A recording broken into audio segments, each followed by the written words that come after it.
पहला प्रश्न है, मानव विकास सूचकांक का निर्माण कब किया गया था? इसका राइट आंसर होगा 1990, ऑप्शन नंबर सी। अगला प्रश्न है, मानव विकास की अवधारणा किसने दी थी? इसका राइट आंसर होगा महबूब ul Haq, option number B. अगला प्रश्न है, मानव विकास सूचकांक को प्रकाशित करता है? इसका राइट आंसर होगा यूएनडीपी, ऑप्शन नंबर बी। अगला प्रश्न, एचडीआई कितने मुख्य घटक होते हैं? इसका राइट आंसर होगा 3, ऑप्शन नंबर बी। अगला प्रश्न है, एचडीआई में शिक्षा का मापन किससे किया जाता है? इसका राइट आंसर होगा औसत वर्ष और अपेक्षित वर्ष की पढ़ाई से, ऑप्शन नंबर बी। अगला प्रश्न है, जीवन प्रत्याशा किसका संकेतक है? इसका राइट आंसर होगा स्वास्थ्य का, ऑप्शन नंबर सी। अगला प्रश्न है, मानव विकास के 4 स्तंभों में से एक नहीं है?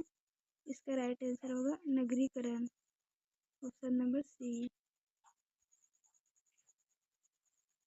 अगला प्रश्न है, भारत का एचडीआई लगभग कितना था? इसका राइट आंसर होगा 0.633, ऑप्शन नंबर सी। अगला प्रश्न है, निम्नलिखित में कौन सा राज्य उच्च मानव विकास स्तर पर है? इसका राइट आंसर होगा केरल, ऑप्शन नंबर बी। अगला प्रश्न है, मानव विकास का मुख्य उद्देश्य क्या है?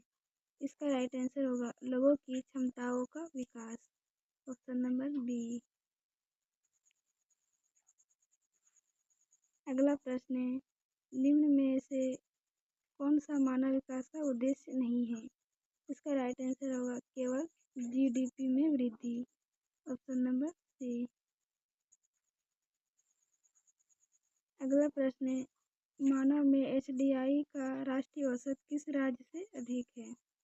इसका राइट आंसर होगा तमिलनाडु, ऑप्शन नंबर सी। अगला प्रश्न है, मानव विकास रिपोर्ट किस उद्देश्य से तैयार की जाती है? इसका राइट आंसर होगा देशों के सामाजिक विकास को मापने के लिए, ऑप्शन नंबर बी। अगला प्रश्न है, एचडीआई में जीवन स्तर को मापा जाता है? इसका राइट आंसर होगा प्रति व्यक्ति आय से। अगला प्रश्न है, निम्नलिखित में कौन सा राज्य निम्न मानव विकास स्तर का उदाहरण है? इसका राइट आंसर होगा छत्तीसगढ़, ऑप्शन नंबर बी।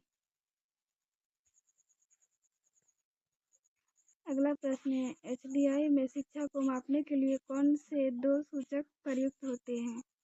इसका राइट आंसर होगा औसत वर्ष और अपेक्षित वर्ष की पढ़ाई, ऑप्शन नंबर ए।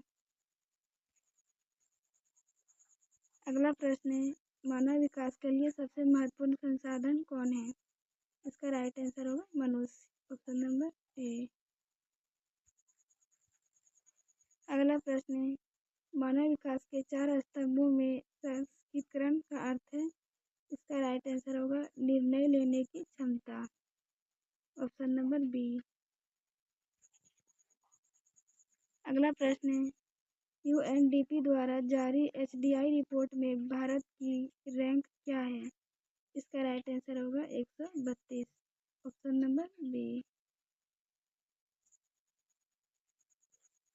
अगला प्रश्न है, निम्न में से कौन सा कथन गलत है? इसका राइट आंसर होगा एचडीआई सिर्फ आर्थिक विकास को दर्शाता है, ऑप्शन नंबर बी।